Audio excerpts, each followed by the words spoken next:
¿Qué es un profeta? ¿Una especie de mago? ¿Pueden ver el futuro? ¿Por qué las profecías bíblicas se cumplen al 100%? Nuestro símbolo de hoy es el profeta.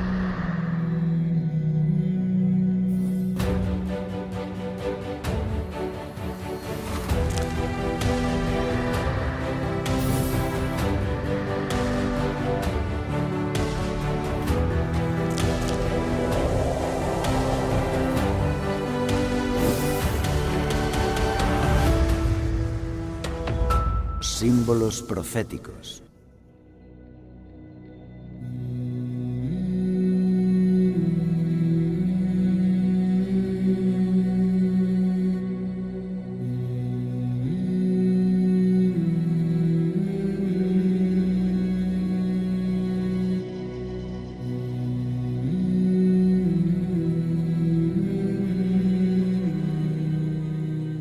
En el desierto del Mar Muerto, en 11 cuevas, se descubrieron pergaminos guardados en vasijas de cerámica selladas con cera.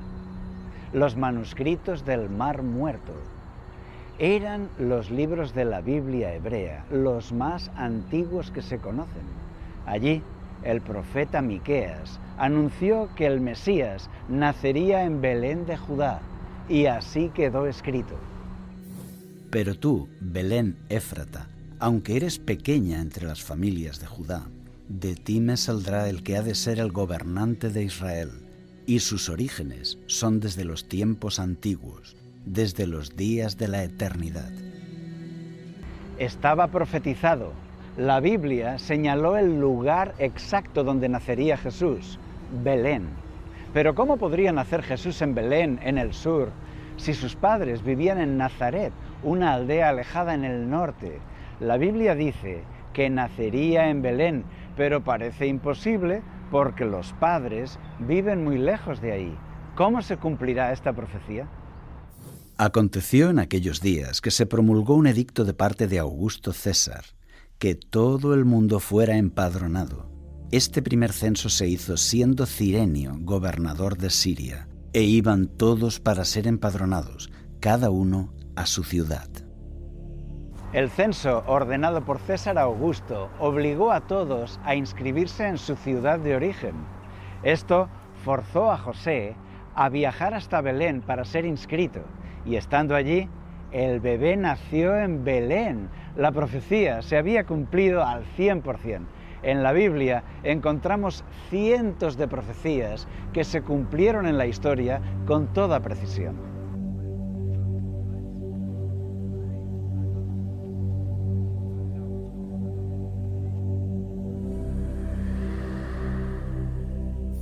Nuestra sociedad está acostumbrada a imaginar hombres con poderes sobrenaturales.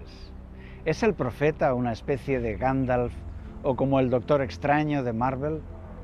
Los videntes o adivinos que son populares hoy suelen acertar 1 de cada 4 predicciones. Esto es un 25%, y en muchos casos esto no tiene ningún mérito, porque muchas veces las predicciones son ambiguas o relativas. Por ejemplo, que 2 famosas estrellas de Hollywood se van a divorciar. Bueno, esto es algo muy probable, ¿verdad? A veces las predicciones son sobre una catástrofe natural que sucederá en el año. Pero el mundo es muy grande y seguro que en alguna parte del mundo alguna gran catástrofe va a suceder. Estos son profecías que no tienen ningún mérito. El francés Nostradamus podría superar esta marca. Sus seguidores afirman que él alcanza el 80% de sus profecías cumplidas. Algo muy difícil de verificar, porque Nostradamus se expresó con palabras simbólicas y conceptos abstractos sin concretar. Pero hay un grupo de profetas que rompe todos los récords. Son únicos, llegando al 100% de exactitud profética. Ellos son los profetas hebreos, los profetas de la Biblia. Sus profecías están pensadas para alumbrar a la humanidad, para ser una luz en la oscuridad.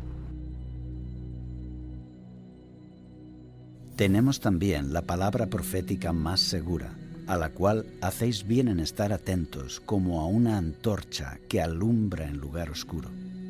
Para hacer un estudio serio sobre los profetas, a partir de ahora nos vamos a referir solo a ellos, los verdaderos profetas, los de la Biblia.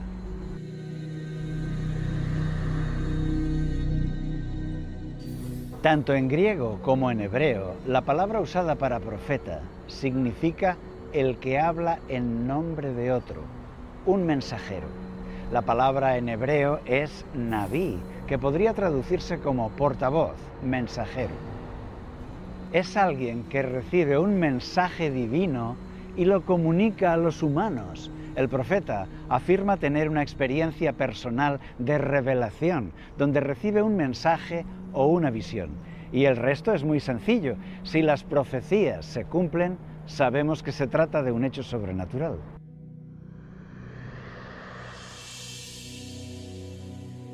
El profeta no es un superdotado que tiene la capacidad de ver el futuro siempre que quiere. No, él solo recibe visiones y mensajes divinos y los da a la gente. Por eso, el profeta no crea la profecía, solo la recibe. O sea que el profeta no es capaz de ver el futuro por sí mismo, sino que si él ve el futuro es porque una mente superior se lo muestra. El profeta es solo un mensajero.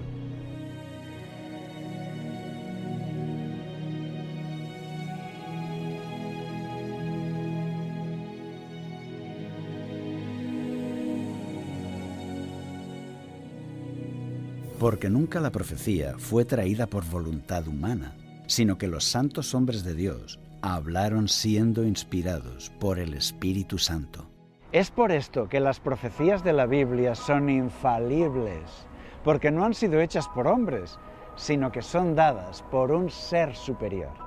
Acordaos de las cosas pasadas desde los tiempos antiguos, porque yo soy Dios, que anuncio lo por venir desde el principio y desde la antigüedad lo que aún no era hecho, que digo, mi consejo permanecerá y haré todo lo que quiero. Es por esto que las profecías de la Biblia, por increíbles que sean, se cumplen al 100%. Veamos un ejemplo de esto.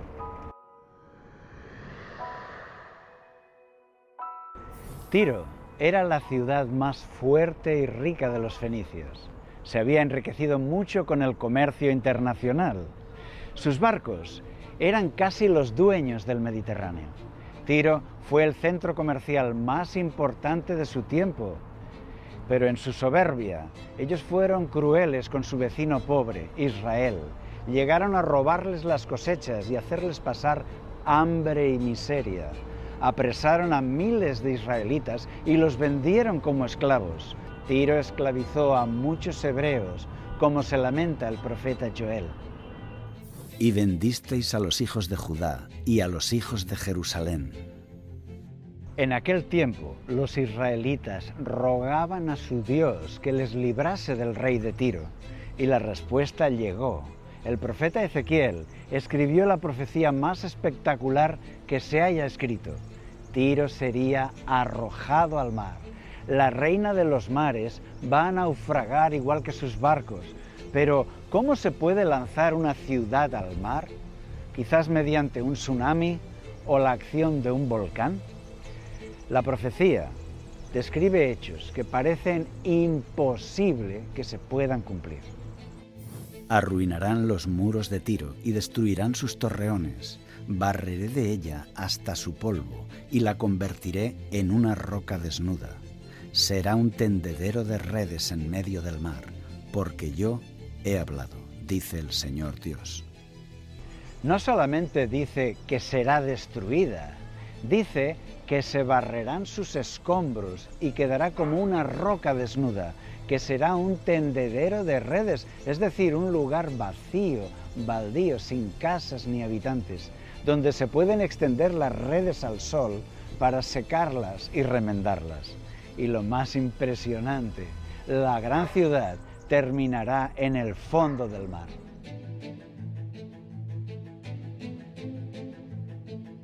Destruirán tus muros y demolerán tus lujosas casas, y tus piedras, tu madera y tus escombros los arrojarán en medio del mar.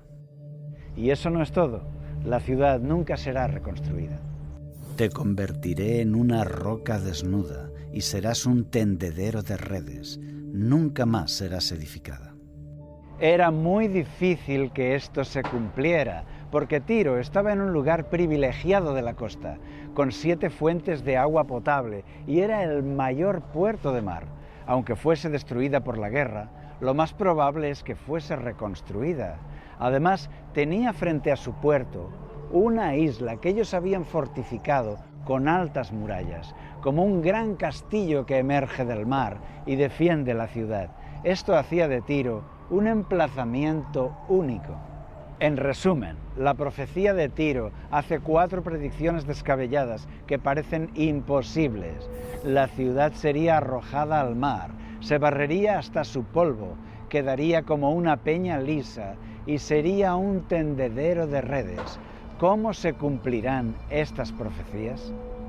Los de Tiro se consideraban una ciudad imposible de conquistar, porque su fuerza naval era superior y sus barcos abastecían a la ciudad por mar.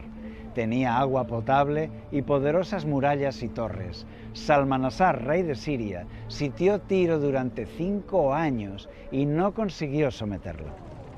Pero llegó Alejandro Magno. Él conquistaba las ciudades por medio de torres de asalto gigantes.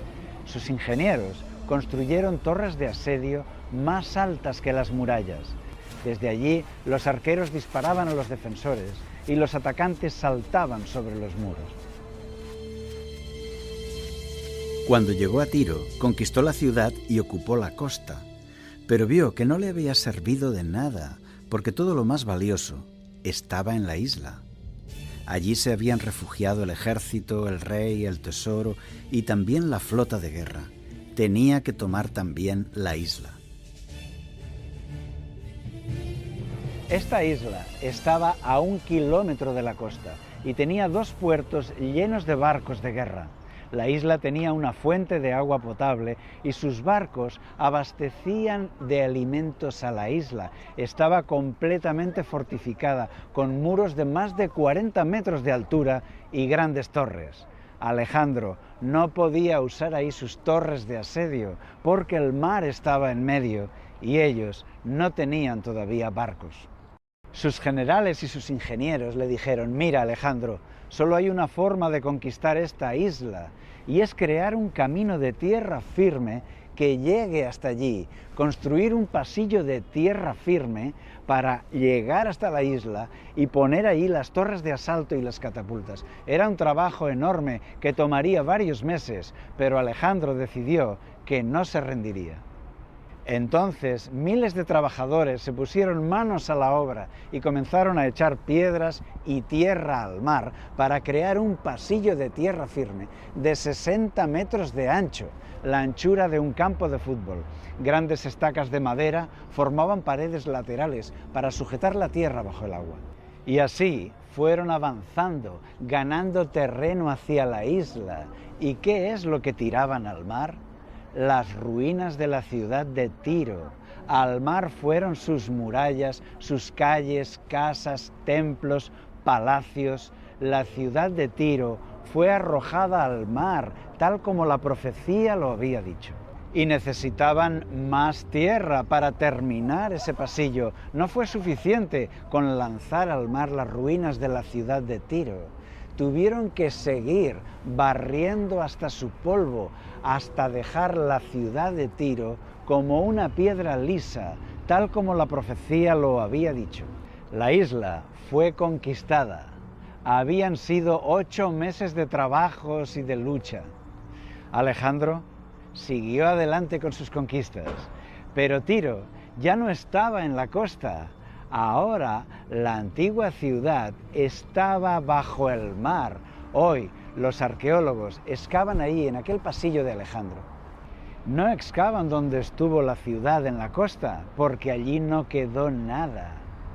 Sacan de debajo del agua sus piedras, columnas, estatuas y herramientas. La ciudad entera está aún allí bajo el mar. En resumen, veamos cuántas profecías imposibles se han cumplido aquí.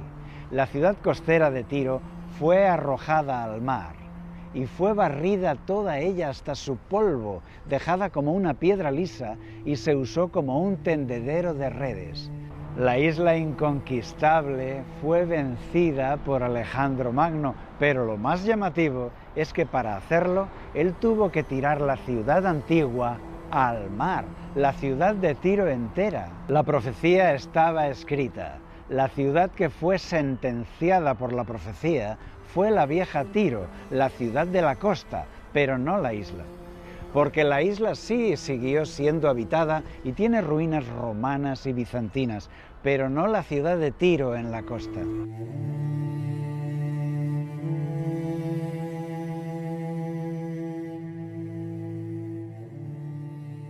Esta es una foto de hace 70 años. Puede verse la costa vacía, donde estuvo la ciudad.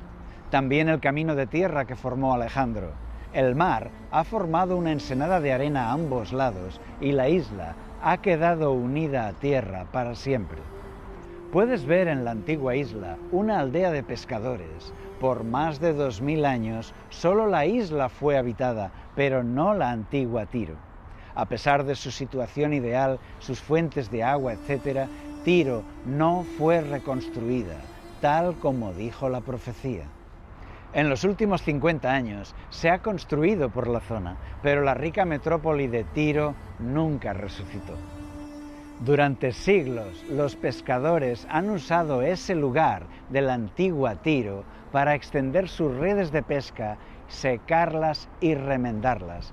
Como la profecía había dicho, serás un tendedero de redes. Las profecías cumplidas con tal precisión son evidencias de lo sobrenatural. Si tú eres buscador de la verdad, aquí tienes un punto de interés para llamar tu atención a los temas importantes. Hoy hemos visto el símbolo del profeta, que representa un mensaje enviado por Dios a los hombres, un mensaje infalible que se cumplirá con toda seguridad, porque no proviene de una persona, sino de una mente superior. Seguiremos aprendiendo en esta serie. Veremos cómo la historia de nuestro mundo está escrita en la profecía. Será en el próximo programa de los símbolos proféticos.